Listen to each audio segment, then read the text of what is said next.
નમસ્કાર મિત્રો દેશ અને દુનિયાના સુપરફાસ્ટ સમાચારમાં તમારું સ્વાગત છે। સવારની હેડલાઇન્સ ઉપર નજર નાખીએ તો પીએમ મોદી આજે રાજ્યોમાં મુખ્યમંત્રીઓ સાથે કરશે વાત। યુએસ ચલણમાં ઐતિહાસિક ફેરફાર, નવી નોટો પર ટ્રમ્પના હસ્તાક્ષર હશે। ટ્રમ્પે ઈરાન પર 10 દિવસ માટે મોટા હુમલાઓ અટકાવ્યા।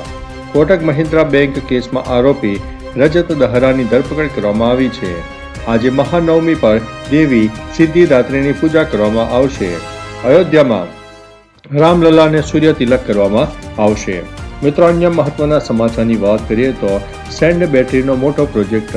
ફિનલેન્ડના વૈજ્ઞાનિકોએ આજે રેતીનો ઉપયોગ કરીને ઉર્જા સંગ્રહ કરવાનો અત્યાર સુધીનો સૌથી મોટો પ્રોજેક્ટ સફળતાપૂર્વક પૂર્ણ કર્યો છે। આ સેન્ડ બેટરી સૂર્ય અને પવન ઉર્જાને ગરમીના સ્વરૂપમાં રેતીમાં મહિનાઓ સુધી સંગ્રહી શકે છે। જ્યારે શિયાળામાં વીજળીની અછત હોય ત્યારે આ ગરમીનો ઉપયોગ ઘરોને ગરમ રાખવા અને વીજળી પેદા કરવા માટે થાય છે। આ લિથિયમ બેટરીનો ખૂબ જ સસ્તો અને ટકાઉ વિકલ્પ જોવા મળ્યો છે।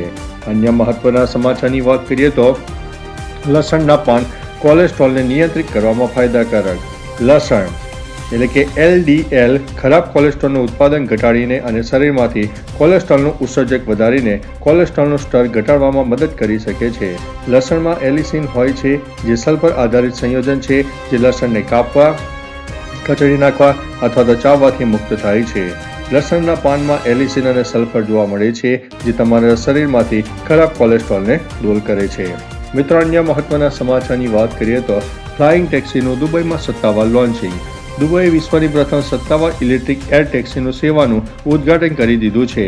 આ ટેક્સીઓ વર્ટિકલ ટેકઓફ અને લેન્ડિંગ કરી શકે છે। હવે પ્રવાસીઓ ટ્રાફિકમાં ફસાયા વગર માત્ર 10 મિનિટમાં એરપોર્ટથી ડાઉનટાઉન પહોંચી શકે છે।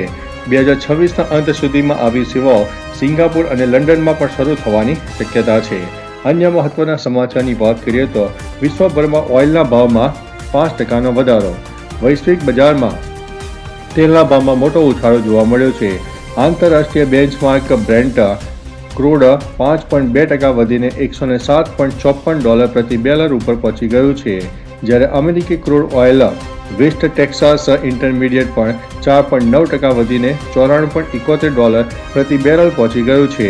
મિડલ ઈસ્ટમાં વધતા તણાવ વચ્ચે હોર્મુઝ સ્ટ્રેટની અનિશ્ચિતતાને કારણે તેલના ભાવમાં અચાનક વધારો નોંધાયો છે। અન્ય મહત્વના સમાચારની વાત કરીએ તો ઈરાન યુદ્ધની કોવિડ જેવી સ્થિતિનો ખતરો। રશિયાના રાષ્ટ્રપતિ પુતિને કહ્યું છે કે મિડલ ઈસ્ટમાં ચાલી રહેલા સંઘર્ષની અસરનો ચોક્કસ અંદાજ લગાવવો મુશ્કેલ છે। જે લોકો આમાં સામેલ છે તેઓ પણ તેના પરિણામોનો અંદાજ લગાવી શકતા નથી। કેટલાક લોકોને COVID-19 જેવી સ્થિતિની આશંકા છે। મોસ્કોમાં ઉદ્યોગપતિઓ સાથે વાતચીતમાં પુતિને જણાવ્યું કે આ યુદ્ધ આંતરરાષ્ટ્રીય લોજિસ્ટિક, પ્રોડક્શન અને સપ્લાય ચેનને ભારે નુકસાન પહોંચાડી રહ્યું છે। અન્ય મહત્વના સમાચારની વાત કરીએ તો હવે આ બે દેશો વચ્ચે ફરીથી યુદ્ધ શરૂ થઈ ગયું છે। અફઘાનિસ્તાન અને પાકિસ્તાનની સરહદ પર બુધવારે ફરીથી લડાઈ શરૂ થઈ ગઈ છે।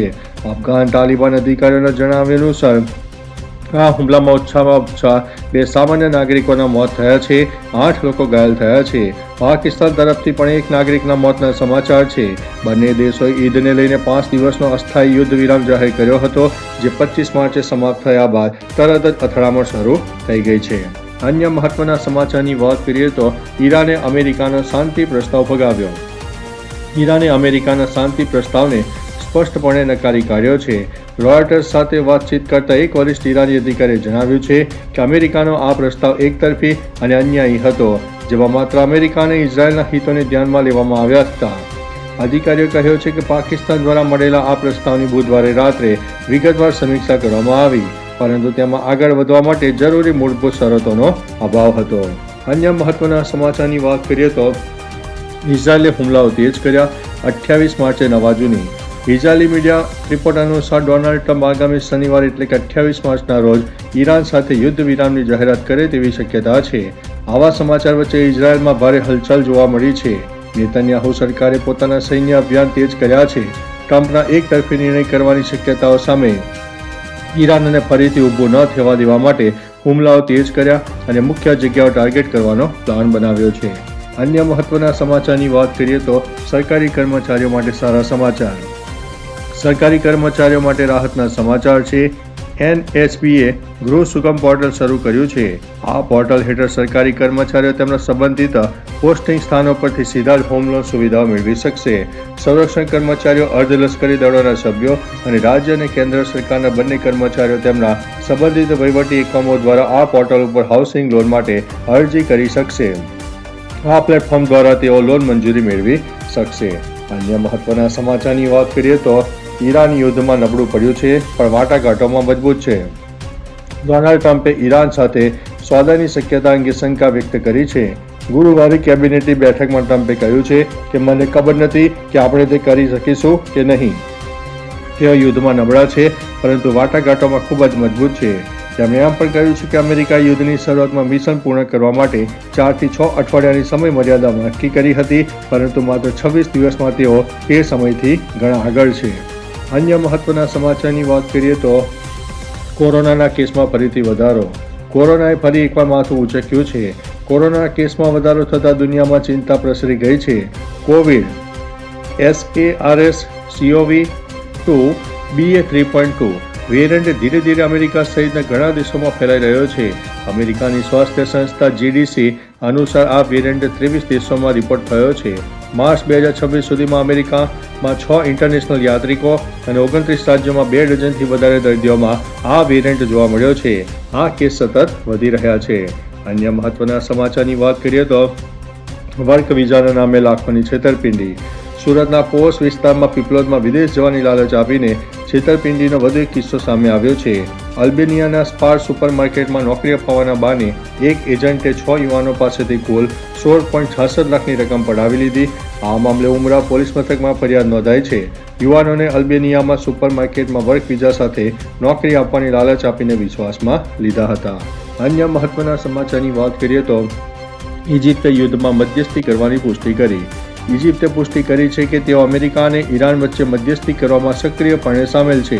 વિદેશ પ્રધાન બદર અબ્દેલ્તાલીએ જણાવ્યું છે કે ઇજિપ્ત તુર્કી અને પાકિસ્તાન સાથે મળીને બંને પક્ષો વચ્ચે સંદેશા પહોંચાડવાનું કામ કરી રહ્યું છે. તેમણે કહ્યું છે કે ઇજિપ્ત આ ક્ષેત્રમાં તણાવ ઘટાડવા માટે વ્યાપક રાજદ્વારી પ્રયાસોમાં રોકાયેલું છે. અન્ય મહત્વના સમાચારની વાત કરીએ તો ઉનાળુ વેકેશનને લઈને રેલવેનો મોટો નિર્ણય. ઉનાળુ વેકેશનને ધ્યાનમાં રાખીને પશ્ચિમ રેલવે વિભાગે મુસાફરોને મોટી રાહત આપતો મહત્વનો નિર્ણય લીધો છે. 20થી વધુ ટ્રેનોમાં અતિરિક્ત કોચ જોડાવવામાં આવશે. અમદાવાદ, સાબરમતી અને ગાંધીધામથી ચાલતી અનેક ટ્રેનોમાં કોચ વધારવામાં આવશે. ખાસ કરીને અમદાવાદથી પ્રયાગરાજ, વારાણસી અને પટણા જતી ટ્રેનોમાં વધારાના કોચ જોડાશે. આ ઉપરાંત 11 જોડી સ્પેશિયલ ટ્રેનોની અવધિ જુલાઈ મહિના સુધી લંબાવવામાં આવી છે. અન્ય મહત્વના સમાચારની વાત કરીએ તો વૈષ્ણોદેવી મંદિરમાં ભક્તોની ભીડ ઉમટી પડી. જમ્મુ અને કાશ્મીર રિયાસી જિલ્લામાં સ્થિત માતા વૈષ્ણોદેવી મંદિરમાં ભક્તોની ભારે ભીડ જોવા મળી રહી છે. આ સમયગાળા દરમિયાન 2,69,000થી વધુ ભક્તોએ ગુફા મંદિરમાં પ્રાર્થના કરી. માતા વૈષ્ણોદેવી શ્રાઇન બોર્ડના એક વરિષ્ઠ અધિકારીએ જણાવ્યું છે કે યાત્રા સંપૂર્ણપણે સુચારુ રીતે ચાલી રહી છે. અહીં ભક્તોની મોટી સંખ્યામાં ભીડ છે. 25 માર્ચ સુધીમાં કુલ 2,69,716 ભક્તોએ દેવીના મંદિરમાં મુલાકાત લીધી છે. અન્ય મહત્વના સમાચારની વાત કરીએ તો અમદાવાદ સહિત ગુજરાતમાં રંગે ચંગે નીકળી રામનવમીની શોભાયાત્રા. ગઈકાલે રામનવમીના પવિત્ર અવસરે અમદાવાદમાં ભગવાન શ્રીરામની ભવ્ય શોભાયાત્રા નીકળી હતી. શહેરના દરિયાપુરથી શરૂ થયેલી આ શોભાયાત્રામાં અખાડા, ઢોલ નગારા, નાસિક ઢોલ સાથે અનેક બાળકોએ વિવિધ ભગવાનની વેશભૂષા ધારણ કરીને જોડાયા હતા. વિશ્વ હિન્દુ પરિષદ અને બજરંગ દળ દ્વારા આયોજિત આ યાત્રા આશરે 7 કિલોમીટરના રૂટ ઉપર ફરીને દિલ્હી દરવાજા પાસે પૂર્ણ થશે. અન્ય મહત્વના સમાચારની વાત કરીએ તો ધુરંધર 2 બની છે સૌથી ઝડપી 1,000 કરોડ કમાનારી ફિલ્મ. ધુરંધર 2 બોક્સ ઓફિસ ઉપર ધૂમ મચાવી રહી છે. ફિલ્મે રિલીઝના માત્ર 7 દિવસમાં વર્લ્ડ વાઇડ 1,000 કરોડ રૂપિયાની કમાણી કરી લીધી છે. આ સિદ્ધિ સાથે તે સૌથી ઝડપી 1,000 કરોડ ક્લબમાં સામેલ થનારી ફિલ્મ બની ગઈ છે. તે વેબસાઇટ સેકનિલ્ક અનુસાર ફિલ્મે બીજા બુધવારે ભારતમાં 47.70 કરોડની કમાણી કરી છે. ગ્રોસ કલેક્શન સાથે આ આંકડો 57.09 કરોડ રૂપિયા સુધી પહોંચી ગયો છે. અન્ય મહત્વના સમાચારની વાત કરીએ તો ગેસને લઈને સારા સમાચાર. LPG tanker Apollo Ocean 17,600 metric ton gas લઈને કતારથી ભારતમાં પહોંચ્યું છે. ટેન્કર કર્ણાટકના મેંગલોર બંદરે પહોંચી ગયું છે. આનાથી ઘરેલું ગેસ સિલિન્ડરની ઉપલબ્ધતા પર સકારાત્મક અસર થવાની શક્યતા છે. કેન્દ્ર સરકારે જણાવ્યું છે કે દેશમાં ઇંધણની કોઈ અછત રહેશે નહીં અને ઉર્જા પુરવઠા અંગે ચિંતાનું કોઈ કારણ નથી. અન્ય મહત્વના સમાચારની વાત કરીએ તો ઈરાન અને અમેરિકાની લડાઈમાં માલામાલ થયું છે રશિયા. ઈરાન અને અમેરિકા વચ્ચે 27 દિવસોથી ચાલી રહેલા યુદ્ધે મિડલ ઈસ્ટ, યુરોપ અને દક્ષિણ એશિયાને તબાહ કરી નાખ્યું છે. બીજી બાજુ આ યુદ્ધમાં રશિયા માલામાલ થતું જોવા મળી રહ્યું છે. અમેરિકી પ્રતિબંધ હટ્યા બાદ રશિયા પુષ્કળ પ્રમાણમાં તેલ વેચી રહ્યું છે. તેલ વેચીને રશિયા દરરોજ 71 અરબ રૂપિયાની કમાણી કરી રહ્યું છે. આપણે જણાવી દઈએ કે છેલ્લા 3 વર્ષ કરતાં વધુ સમય આ વખતે રશિયાએ રેકોર્ડ બ્રેક કમાણી કરી લીધી છે. અન્ય મહત્વના સમાચારની વાત કરીએ તો રશિયાએ આપ્યા છે ભારતને ઝટકા. મિડલ ઈસ્ટમાં ઈરાન અમેરિકા તણાવ વચ્ચે હોર્મુઝ સ્ટ્રીટ બંધ થવાથી વૈશ્વિક એનર્જી સપ્લાય ખોરવાઈ ગઈ છે. આ સંકટ વચ્ચે ભારતના મિત્ર રશિયાએ પણ 2 મોટા ઝટકા આપ્યા છે. રશિયાએ ખાતરની નિકાસ પર 21 માર્ચથી 21 એપ્રિલ સુધી પ્રતિબંધ મૂક્યો છે અને ભારતને ક્રૂડ ઓઇલ પરની મળતી રાહત પર નાબૂદ કરી દીધી છે. ભારત પોતાની 85% ક્રૂડ અને 60% એલપીજી આયાત કરે છે. વસંતકાળની વાવણીના સમયે ખાતરની અછતથી ખેતી ક્ષેત્રે મુશ્કેલી વધી શકે છે. તો ચાલો મિત્રો, ફરીથી દેશ અને દુનિયાના સુપરફાસ્ટ સમાચાર લઈને મળતા રહીશું. ત્યાં સુધી અમને રજા આપશો. નમસ્તે.